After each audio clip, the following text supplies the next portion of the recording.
আমি অনেক সময় অনেক জায়গায় ফেস করেছি, আমি দেখেছি অনেক দর্শকের সাথে কথা হয়েছে। অনেক সময় আমরা খারাপ খেললে বলে যে ভাই আপনারা ভালো খেলছেন না, আমরা আমাদের টাকাই তো আপনারা চলে, যে আমরা টাকা দিই বলে তো আপনারা মাঠে খেলছেন। জিনিসটা আসলে এরকম না।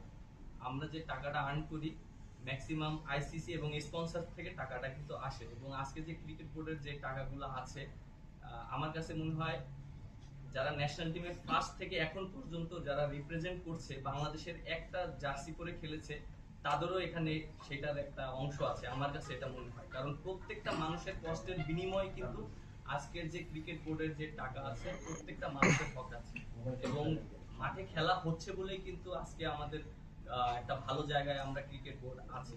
তো মাঠে যদি খেলাই না হয় তাহলে কিন্তু স্পন্সরও আসবে না, বা আইসিসি থেকেও যে রেভিনিউটা পাওয়া হয় সেটাও পাওয়া হবে না।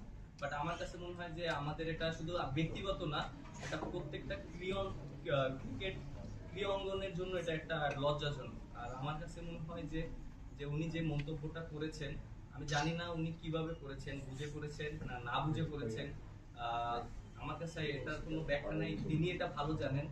আর আমার কাছে মনে হয় যে তার যে পজিশনের থেকে এরকম মন্তব্য করাটা আসলে ঠিক না। যে মানে এটা আমার কাছে মনে হয় শুধু এক ক্রিকেট অঙ্গন না, যে কোনো জায়গায় কিন্তু একটা দায়িত্ব অবস্থায় থাকে এরকম মন্তব্য করা উচিত না।